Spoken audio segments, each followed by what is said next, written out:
जय श्री कृष्ण मित्रों, केम छो? मजामां? चलो बात करता था આપણે કેમિકલ કાઇનેટિક્સની, તેમાં પણ આપણે વાત કોની કરતા હતા? ઇન્ટિગ્રેટેડ રેટ લો ઇક્વેશન એટલે કે સંકલિત વેગ નિયમોની. તો એમાં ઝીરો ઓર્ડર અને ફર્સ્ટ ઓર્ડરના નિયમો આપણે ભણી ગયા હતા. સેમ ટુ સેમ વાત કરવાની છે આપણે સેકન્ડ ઓર્ડર રિએક્શન માટે. તો ટાઇટલ લગાવી દો, સેકન્ડ ઓર્ડર રિએક્શન લગાવી દો ટાઇટલ. ચલો સેકન્ડ ઓર્ડર રિએક્શન, શું ટાઇટલ લગાવવાનું છે? સેકન્ડ ઓર્ડર રિએક્શન, બરાબર છે. તો દ્વિતીય ક્રમની પ્રક્રિયા માટે ચલો સેકન્ડ ઓર્ડર રિએક્શન માટેની આપણે ચર્ચા કરવી. એમાં પહેલું શું કરવાનું બોલો ને? એક જનરલ રિએક્શન લઈ લ્યો ભૂલકાઓ. આર પ્રોડક્ટ શું બનાવે છે? પી પ્રોડક્ટ બનાવે છે, બરાબર છે. ચલો આનો વેગ લખવો પડશે ને. પહેલા શું લખવું પડશે? વેગ. તો વેગ ઇઝ ડાયરેક્ટલી પ્રોપોર્શનલ કોના સમપ્રમાણમાં હશે? પ્રક્રિયકની શરૂઆતની સાંદ્રતા. અહીંયા મેં લઈ લીધો છે n. અત્યારે શું ટેમ્પરરી લઈ લીધો છે? n. કોઈ પણ પ્રક્રિયાનો વેગ પ્રક્રિયકની શરૂઆતની સાંદ્રતા ઉપર આધારિત છે. હા, પ્રક્રિયકની શરૂઆતની સાંદ્રતા. તો વેગ પ્રોપોર્શનલને હટાવી નાખો, આ સમપ્રમાણતાની નિશાની હટાવો તો વેગ અચળાંક k લખવો પડે. તો r⁻². અને કયા ક્રમની પ્રક્રિયા માટે વાત ચાલે છે? દ્વિતીય ક્રમની. તો અહીં શું લખવું પડે? r². ડન. હવે વેગને -dr/dt લખાય એવું કાલે પણ ભણી ગયા હતા, બરાબર છે. એટલે હું ડાયરેક્ટ લખું, હવે તો ફાવે ને. હવે તો સ્પીડ આવી ગઈ હોય તમારી, r², બરાબર.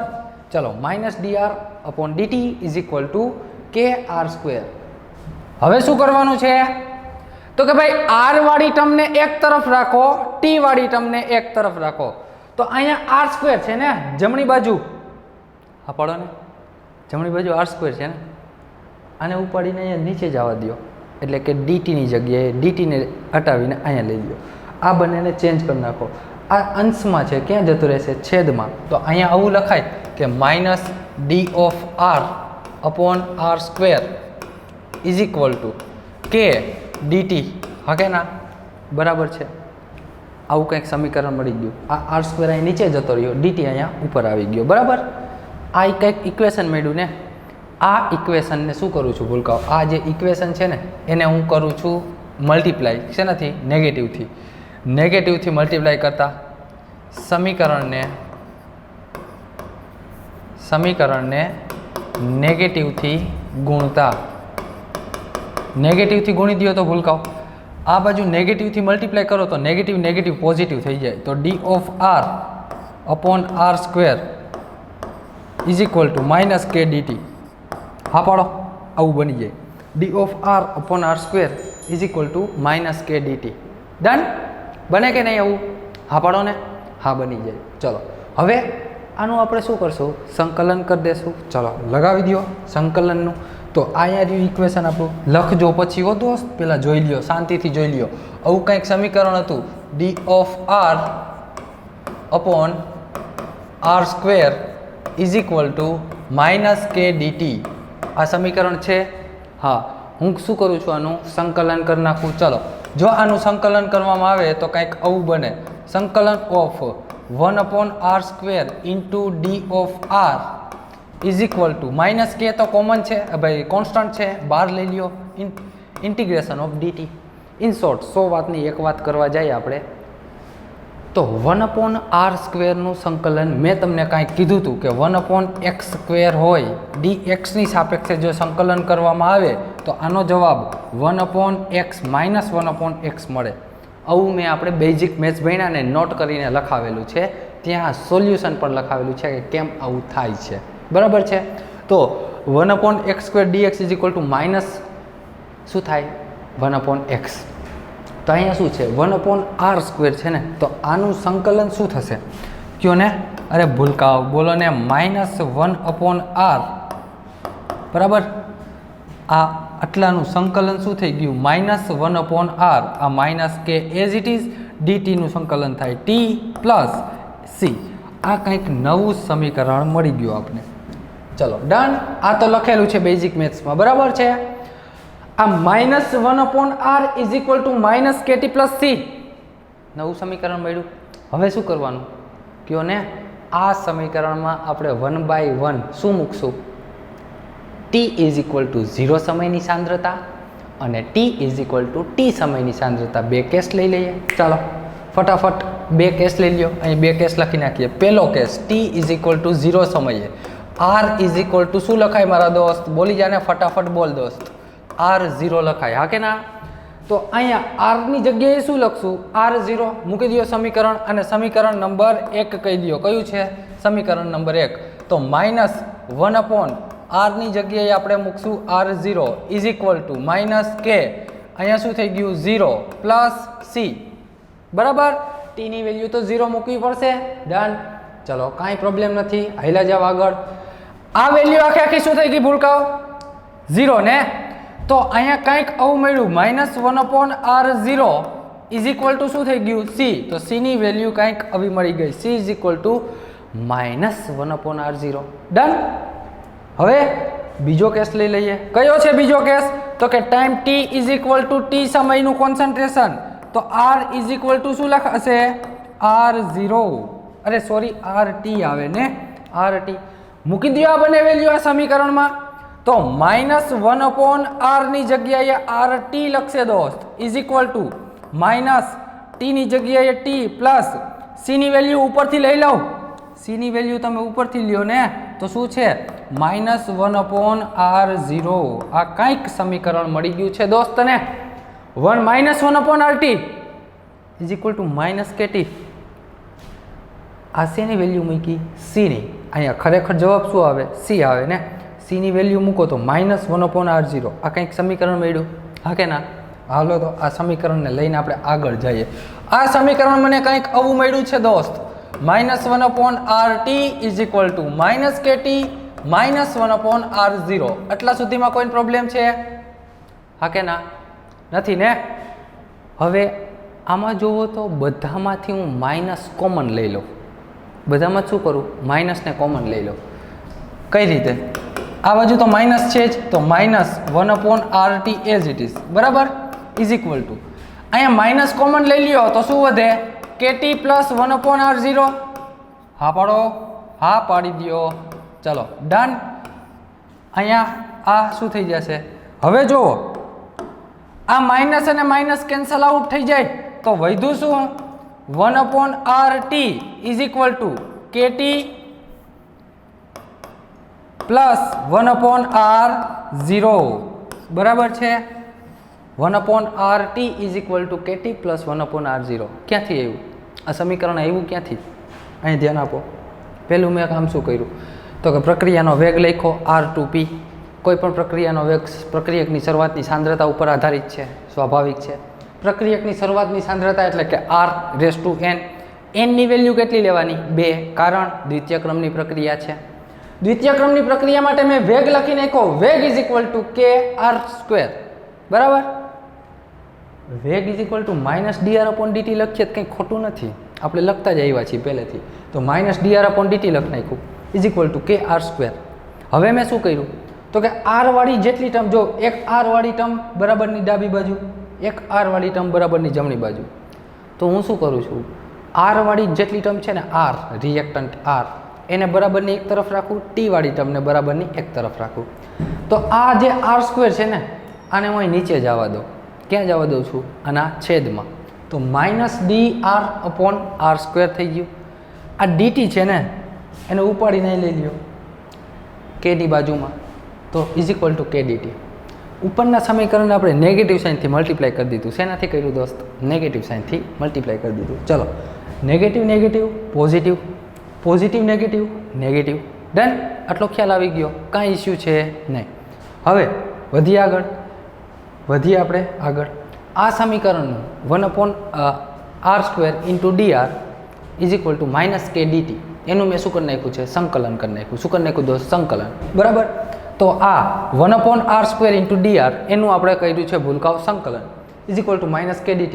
-k તો કોન્સ્ટન્ટ છે, બરાબર નહીં? તો ભાઈ સંકલનની બહાર આવી જાય. 1/r² નું સંકલન મેં તમને શીખવાડેલું છે. શું છે? 1/r² નું સંકલન જો તમે dr ની સાપેક્ષે કરો, કોની સાપેક્ષે?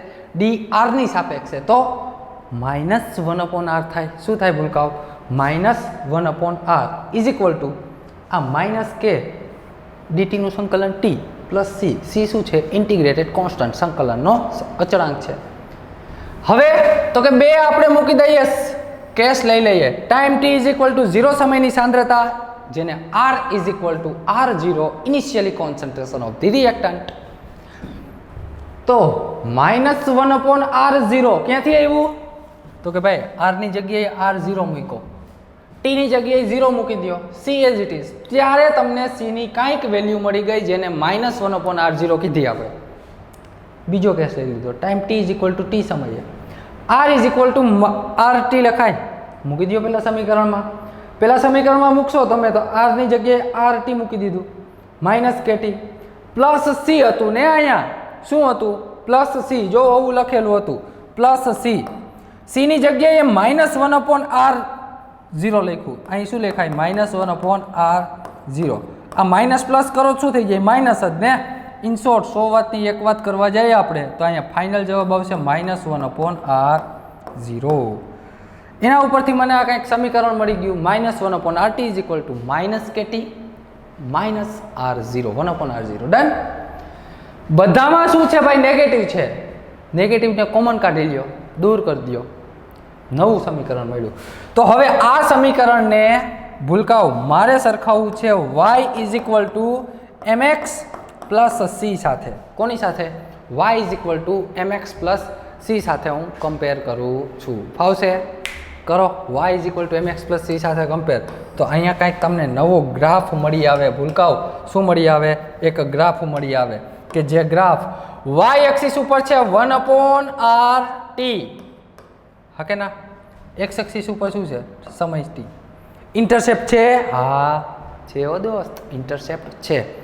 જો ઇન્ટરસેપ્ટ હોય અને તમારા સ્લોપની વેલ્યુ પોઝિટિવ હોય, જો ઇન્ટરસેપ્ટ હોય અને સ્લોપની વેલ્યુ પોઝિટિવ હોય તો પ્લેન ઉડશે.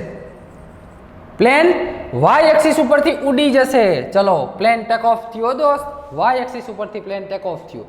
અત્યાર સુધીના આપણે જે બંને ગ્રાફ જોયા એમાં સ્લોપની વેલ્યુ હતી નેગેટિવ, એટલે પ્લેન લેન્ડિંગ થતું હતું 0 ઓર્ડર અને ફર્સ્ટ ઓર્ડરમાં.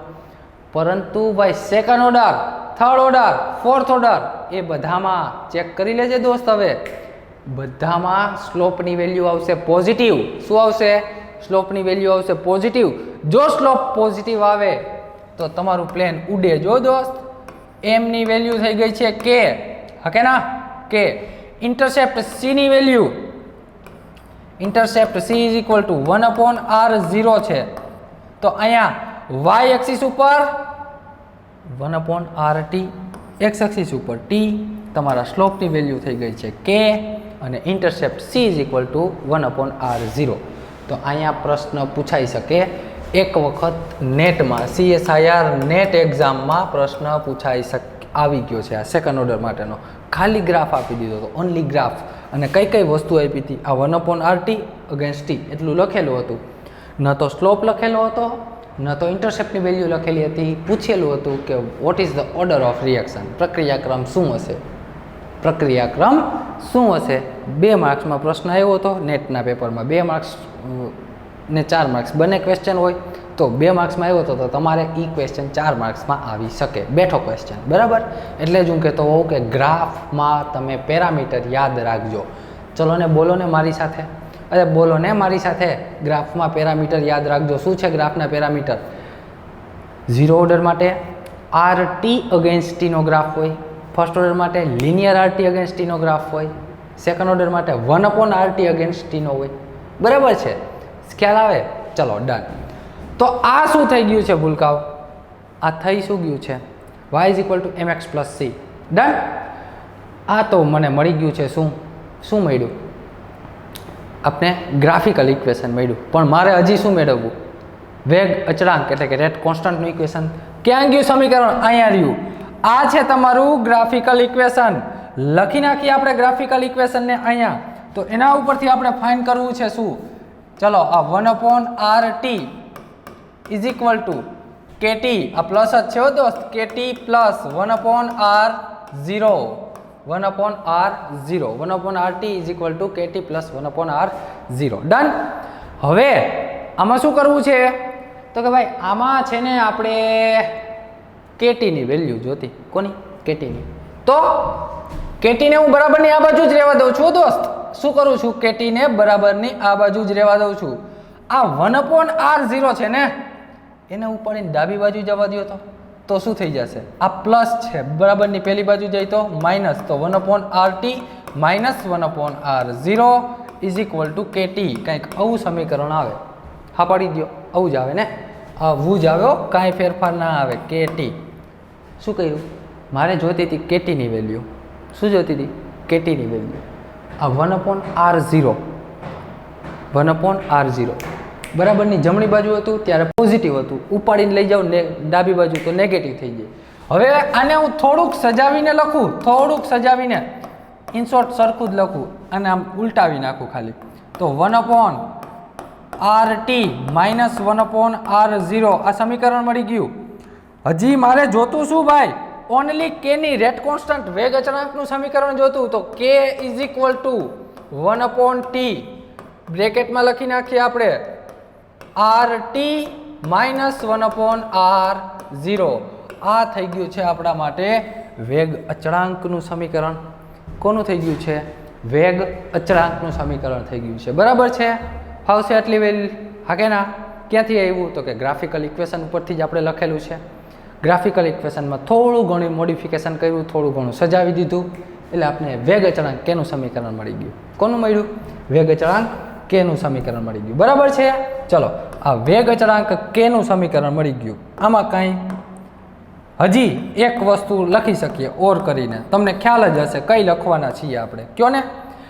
rt ને શું કહીએ આપણે? a માઇનસ એક્સ કહીએ, પ્લસ પ્લસ શું? માઇનસ 1/, એને r0 ને શું કહીએ? a કહીએ. તો આ એક સમીકરણ એ લખી શકો, બેના જ અથવા ગમે તે એક લખી શકો. બરાબર? MCQ તમને ગમે તે આપેલું હોય. એક જ વસ્તુ, rt ને a માઇનસ એક્સ કહેવાય, r0 ને a કહેવાય. ડન? કાંઈ અઘરું છે નહીં. ચલો, આ તો તમને મળી ગયું છે ભૂલકાઓ. શું? વેગ અચળાંકનું સમીકરણ. આને કહેવાય વેગ અચળાંકનું સમીકરણ. વેગ અચળાંકનું સમીકરણ. બરાબર છે? ચાલો, હવે શું ફાઇન્ડ કરશું? હવે ફાઇન્ડ શું કરશું? હવે ભૂલકાઓ ફાઇન્ડ કરશું આપણે, કયો ને? હાફ લાઈફ ટાઈમ ને અર્ધ આયુષ્ય સમય. લગાવી દો ટાઇટલ, અર્ધ આયુષ્ય સમય. અર્ધ આયુષ્ય સમય, જેને T/1/2 લખાય. તો એના માટે તો પહેલા તમને વેગ અચળાંકનું સમીકરણ આવડવું કમ્પલસરી છે. તો 1/rt માઇનસ 1/r0 લખાય. બરાબર છે? k is equal two 1/t 1/t બ્રેકેટમાં 1/rt minus 1/r0 લખાય. ડન? હા કે ના? હા. હવે તો કે ભાઈ હવે મારે બે કેસ લેવા પડે. કયો કેસ? તો કે time t is equal two t1/2 લખાય. Time t is equal two 1/2 લખાય. અને ત્યારે કોન્સન્ટ્રેશન સાંદ્રતા rt ની કેટલી હશે? તો કે ભાઈ r0/2 હોય. કેટલી હોય? r0/2. આ જોવો, એ જોવો ભૂલકાઓ, જોવો. આ જે છે ને અર્ધાયુષ્ય સમય માટેનું, એ 0 ઓર્ડરમાં આ જ ચેન્જ કર્યો હતો, ફર્સ્ટ ઓર્ડરમાં પણ આ જ ચેન્જ કર્યો હતો, સેકન્ડમાં આ જ કરશું, થર્ડ લખશું તો એમાં આ કરશું, ફોર્થમાં પણ આવો જ ચેન્જ થાય. ઇન શોર્ટ 100 વાતની એક વાત અહીંયા કેવી તો કહી શકીએ કે આ વસ્તુ ફિક્સ રહેશે. ગમે તે ઓર્ડર ઓફ રિએક્શન હોય, આ ચેન્જ તમારે હાફ લાઈફ ટાઈમ માટે જે ચેન્જ કરવાનો છે એ આ ફિક્સ જ છે. આમાં કાંઈ પણ પ્રકારનો ચેન્જ આવશે નહીં. ડન? આવશે? કરી નાખો ચેન્જ.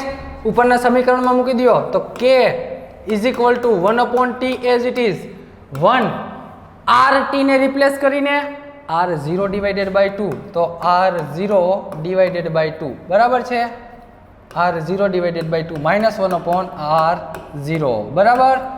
એમ નહીં, આ થઈ ગયો છેદનો છેદ. આ 1/r0. r0 શું છે?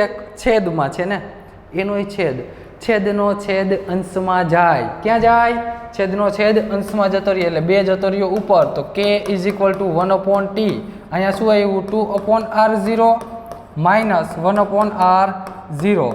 તો અહીંયા બંનેનો છેદ સરખો છે, લસા લેવાય તો શું કરી શકીએ? 1/t અહીંયા 2 - 1/r0 મેં લસા લઈ લીધો તો અહીંયા મને ફાઇનલ આન્સર અરે અહીંયા 1/2 લખો. આ કેમ ભૂલાઈ જાય? આ ભૂલાઈ કેમ જાય? તો 1 અહીંયા આવે હું t of 1/2 ને અહીંયા k લખી નાખું. સમજાય ને? આ બંને બદલાવી નાખો, આ બંને ચેન્જ કરી નાખ્યા તો t of 1/2 is equal to 1/k. અહીંયા શું વધ્યું? 2 માંથી 1 જાય તો 1 વધે અપોન r0. આ થઈ ગઈ તમારી હાફ લાઈફ ટાઈમ. શું થઈ ગઈ છે? હાફ લાઈફ ટાઈમ, અર્ધ આયુષ્ય સમય જેને કહેવામાં આવે. શું આવી સેકન્ડ ઓર્ડર માટે half life time? 1/ak.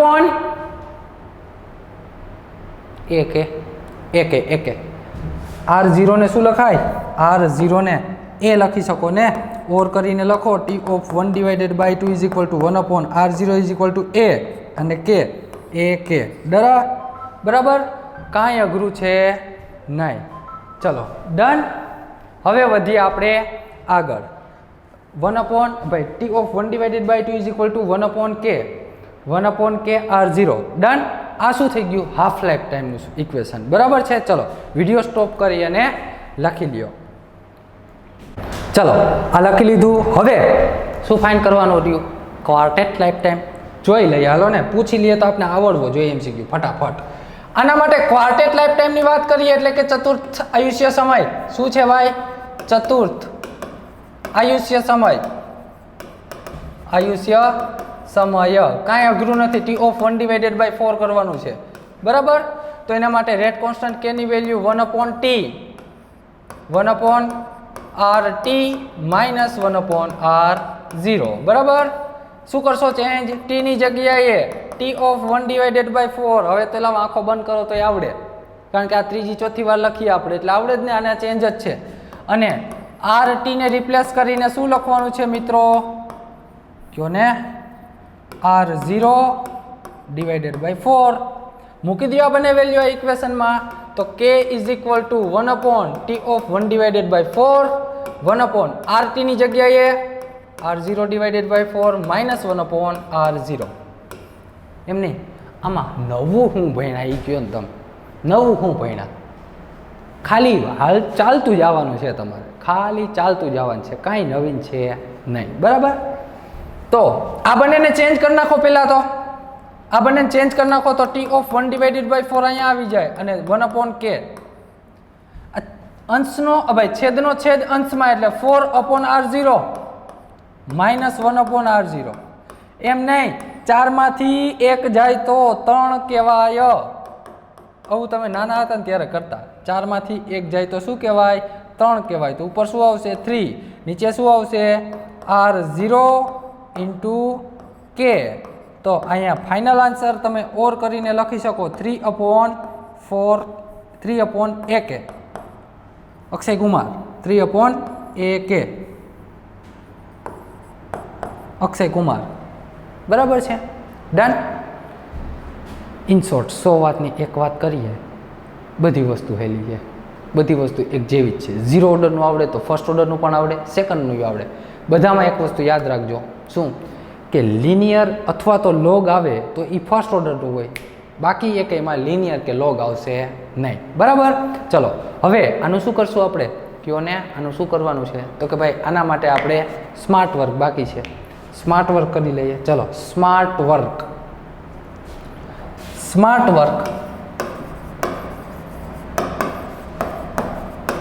Four second order reaction.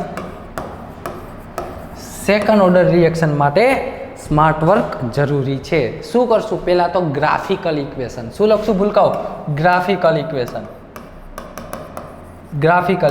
શું આવશે? પહેલું એક જ ગ્રાફિકલ ઇક્વેશન એક જ છે ને, આમાં તો એક જ આવશે 1/rt is equal two plus 1/rt is equal two kt plus 1/r0. બરાબર? એમાં આ y is equal two mx plus c જેવું છે. y is equal two mx plus c. Done.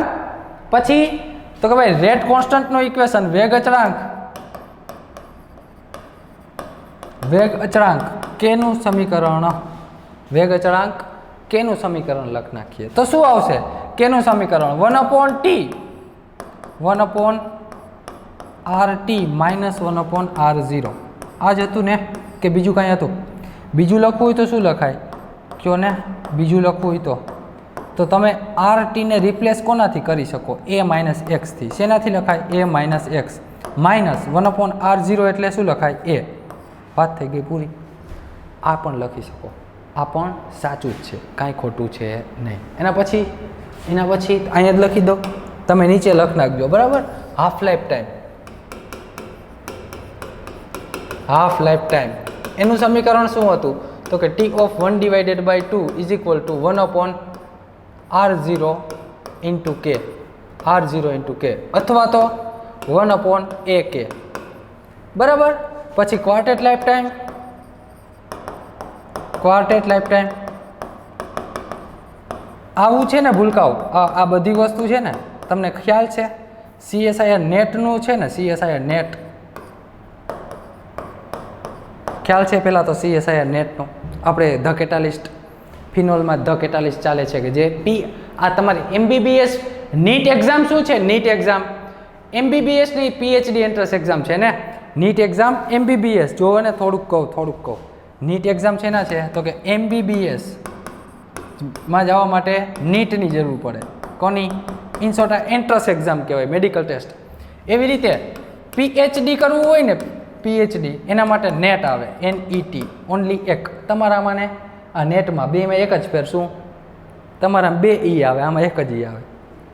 આમાં પણ તમે શું થઈ શકો? ડૉક્ટર. અને PhD કરો તો પણ શું થઈ જાય? ડૉક્ટર, બરાબર. આમાં વહેલા થાવ, આમાં થોડી વાર લાગે, બિકોઝ આમાં પહેલાં તમારે શું કરવું પડે? બેચલર કરો, બેચલર પછી માસ્ટર કરો, પછી શું થાય? PhD થાય, તમે ડાયરેક્ટ ડૉક્ટર કહેવો. આમાં બેચલર, ઇન શોર્ટ આમાં 3 ડિગ્રીની જરૂર પડે, bachelor, master and then doctor. Clear? હવે આ PhDની એન્ટ્રન્સ એક્ઝામ નેટ છે ને, એમાં પણ આ જે આપણે CK ભણીએ ને, એને HCK એમાં ભણાવે, એને HCK હું એમાં ભણાવું. બધું કોપી ટુ કોપી આવે. ઇન શોર્ટ ખ્યાલ આવી જાય કે આમાંથી કયો ક્વેશ્ચન તમારા CKમાંથી એ લોકો નીટમાં પૂછી શકે. કારણ કે બંનેની એક્ઝામ, તમારી નીટ એક્ઝામ અને નેટ એક્ઝામ કન્ડક્ટ કોણ કરે? તો કે NTA, નેશનલ ટેસ્ટિંગ એજન્સી, આ જ કન્ડક્ટ કરે છે, બરાબર. નેટના પેપર એ કોણ સેટ કરતું હોય? IITs. તમારા પર પેપર કોણ સેટ કરતું હોય? IITs, NITsના પ્રોફેસરો સેટ કરતા હોય, બરાબર. એમ મન ફાવે એમ ગમે એમ પેપર સેટ ના થતા હોય, સ્ટાન્ડર્ડ પેપર હોય બધા. તમારું પેપર પણ સ્ટાન્ડર્ડ હોય. ઇન શોર્ટ આ જે પેપર સેટ થતા હોય અને એની જે ફિલોસોફી હોય ને, એ હવે થોડી ઘણી સમજાય આપને કે કેવા ક્વેશ્ચન નેટમાં પૂછે તો કેવા નીટમાં આવી શકે, બરાબર. કયા લેવલના ક્વેશ્ચન આવી શકે, ક્યાંથી ક્વેશ્ચન ઘુમાવી ફિરાવીને ગમે એમ મૂકી દે. એટલે મેં તમને કીધું ને, ઓલા ગ્રાફના ક્વેશ્ચન પૂછી શકે, એ નવું કોન્સેપ્ટ કહેવાય. સ્ટુડન્ટને ઇક્વેશન બધા આવડતા હોય, ફર્સ્ટ ઓર્ડરનું રેટ કોન્સ્ટન્ટનું ઇક્વેશન, ઓલું ભાઈ હાફ લાઈફ ટાઈમનું ઇક્વેશન આવડતું હોય. ઇન શોર્ટ ઇક્વેશન બધા આવડતા હોય, પણ ગ્રાફ ભૂલાઈ ગયા હોય. કારણ કે ગ્રાફ કાંઈ કોઈ એવા કોન્સન્ટ્રેશનથી ગ્રાફ રીડ ના કર્યા હોય. સમજાય કે આનો ગ્રાફ આમ આવે ને આનો ગ્રાફ આમ આવે ને અહીંયા પેરામીટર આ હોય તો અહીંયા હોય તો ઓર્ડરની પ્રક્રિયા. ઇન શોર્ટ એ ગ્રાફના પેરામીટર જે વાળા છે ને, એ કોન્સેપ્ટ નવો છે. વચ્ચેથી ક્વેશ્ચન ઉપાડીને મૂકી દઈએ તો ઘણા અટવાઈ જાય, ખોટો જ પડે. એનું કારણ કે પેરામીટર તમને યાદ ના હોય કે આ ફર્સ્ટ ઓર્ડરના પેરામીટર આ છે, સેકન્ડ ઓર્ડરના આ છે, થર્ડ ઓર્ડરના આ છે, પછી 0 ઓર્ડરના આ પેરામીટર આવે તો ગ્રાફ આવે. એટલે એ નવો કોન્સેપ્ટ છે. અને આમથી તમે કહેતા હતા ને કે સાહેબ ઓફલાઈનમાં ક્યારે લેક્ચર લેવા આવશો, ઓફલાઈનમાં ક્યારે લેક્ચર લેવા આવશો? ત્યારે તો ઓફલાઈનમાં તો મારે સવારમાં નેટના લેક્ચર હોય, CSIR નેટના લેક્ચર હોય, બરાબર છે. એટલે ટાઈમ ના મળતો હોય નીટના લેક્ચર માટેનો. હવે તો વાંચો, હાલો ધબધબાટી બોલાવો, CK પરફેક્ટ કરી નાખો. બધા જ ચેપ્ટર જેટલા તમારે ફિઝિક્સ, બાયોલોજીમાં ચાલે છે, કેમિસ્ટ્રીમાં મયુર સાહેબ ભણાવે છે, ઇનશોર્ટ બધા ધબધબાટી બોલાવો, વાંચો, હાલો. હવે તો મને ઓનલાઈનમાં તો ટાઈમ મળી જાય, બપોર પછી આપણે શૂટિંગ કરી શકીએ. ઓફલાઈનમાં તો શું હોય, સવારમાં નેટના લેક્ચર હોય તો પહોંચાય નહીં, બરાબર છે. ચાલો હવે આપણે સેકન્ડ ઓર્ડરની વાત થઈ ગઈ. માની લ્યો કે તમને nth ઓર્ડરનું પ્રક્રિયાને પૂછી લીધું. શેના માટે? nth ઓર્ડરની રિએક્શન છે. માની લ્યો કે n R reactant product P મળે છે, તો આના માટે રેટ, વેગ શું લખાશે? વેગ કોના સમપ્રમાણમાં હોય? R⁻n ના સમપ્રમાણમાં. તો -d of R, એમ નહીં, પહેલાં તો વેગ is equal two k R⁻ શું લખાશે? n. જોજો દોસ્ત, nth ઓર્ડરની વાત કરી લઈએ. -d of R upon dt is equal to k r raise to n થઈ જાય. જસ્ટ અ મિનિટ, શું થઈ જાય છે? r રેસ ટુ n થઈ જાય. બરાબર. હવે આવી રીતે તમે આગળ જાઓ, સમીકરણ લ્યો તો તમને રેટ કોન્સ્ટન્ટનું ડાયરેક્ટ ફોર્મ્યુલા આપી દો. General formula of the rate constant, સામાન્ય મોલેક્યુલર સૂત્ર. સામાન્ય સૂત્ર શું કહેવાય? સામાન્ય સૂત્ર. ચલો અહીંયા ટાઇટલ લગાવી દો તો સામાન્ય સૂત્ર કોનું? વેગ અચળાંકનું. વેગ અચળાંકનું સામાન્ય સૂત્ર. સામાન્ય સૂત્ર શેના માટે? nth ઓર્ડર માટે. તો વેગ અચળાંક k ઇઝ ઇક્વલ ટુ, યાદ રાખજે મારા દોસ્ત, n-1t કરી દેવાનો. 1 r t race to n-1 minus, જોજે હમણાં બધું સરખાવું, બધું સમજાવું, ધ્યાન આપ દોસ્ત. અહીંયા -1 r0 રેસ ટુ n-1. આ કોનું છે?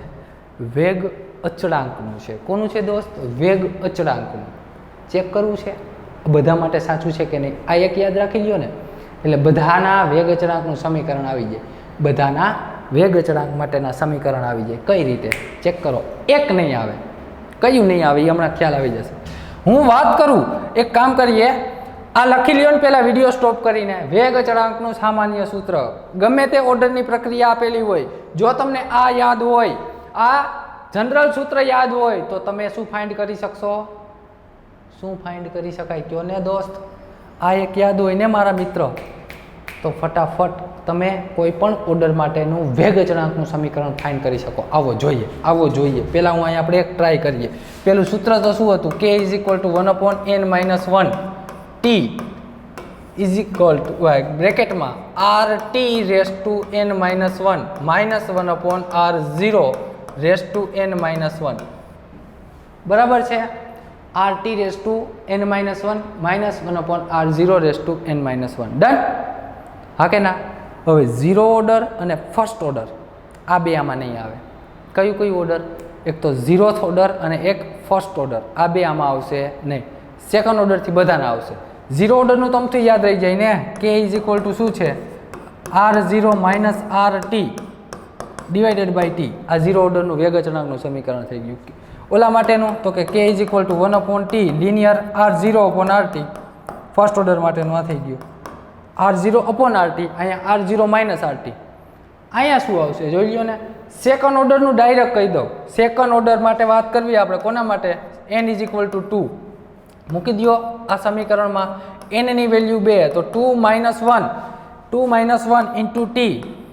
અહીંયા 1/r t race to n ની વેલ્યુ 2, તો 2 - 1 -1/r0 રેસ ટુ 2 - 1. બરાબર છે? 2 - 1 કરો તો એક વધે, તો e ઇઝ ઇક્વલ ટુ, અહીંયા શું આવ્યો? t. અહીંયા 1/rt. 2 - 1 કરો તો rt -1/r0. અહીંયા શું આવશે? 1. ચેક કરી લેજે. આ સેકન્ડ ઓર્ડર રિએક્શન માટે રેટ કોન્સ્ટન્ટનું ફોર્મ્યુલા આવું હશે, rt - r0. rt - 1/rt -1/r0 second order માટે. કદાચ થર્ડ ઓર્ડરનું પૂછી લઈએ તો, થર્ડ ઓર્ડર માટેનું, થર્ડ ઓર્ડર માટે તો શું કરી દેવાનું? n ની વેલ્યુ કેટલી મૂકવાની? 3 મૂકી દેતો આ સમીકરણમાં દોસ્ત. 1/n-1 એટલે કે 3 - 1 into t 1/rt. rt 3 - 1 -1/r0 3 - 1. 3 - 1t 1/3 - 1 2. આ બધાનો સુલટાવી નાખો તો 3 માંથી એક જાય તો ભૂલકાવ 2k ને, તો 1/, અહીંયા 2 વધે 2t 1/, અહીંયા 3 - 1 કરો તો 2 વધે, તો આનો સ્ક્વેર થઈ જાય -1/r0 એનો સ્ક્વેર. ચેક કરી લેજે, ચેક કરી લેજે. આપણે જે મેથડથી આપણે આખા ફોર્મ્યુલા સાબિત કર્યા ને, એ ફોર્મ્યુલાથી એ જ મેથડથી થર્ડ ઓર્ડર માટેનું ચેક કરજે દોસ્ત. આ જ જવાબ આવશે તારો. જવાબ આ જ આવશે, કાંઈ પણ ચેન્જ આવશે નહીં. સમજાય શું કહેવા માગું? માની લો કે ફોર્થ ઓર્ડરનું પૂછવું હોય તો, ફોર્થ ઓર્ડરનું, તો અહીંયા 3ની જગ્યાએ શું મૂકવાના? 4. તો અહીંયા શું આવશે? 3. અહીંયા 3, અહીંયા 3.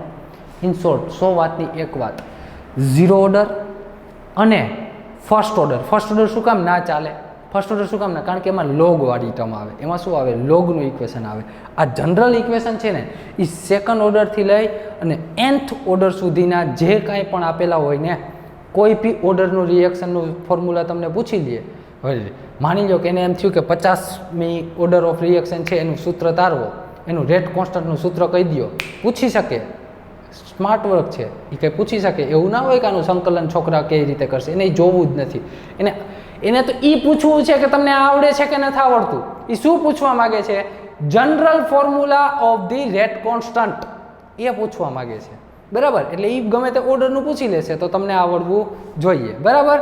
ચલો, તો આ k = 1/n-1t 1/rt n-1 -1/r0n-1 ફાવશે આટલું?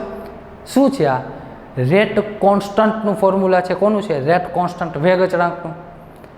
આવી જ રીતે માની લો કે હાફ લાઈફ ટાઈમનું પૂછી લઈએ તો એ આવડે આપણે. જોવો ને, શેનું પૂછી લઈએ? હાફ લાઈફ ટાઈમનું.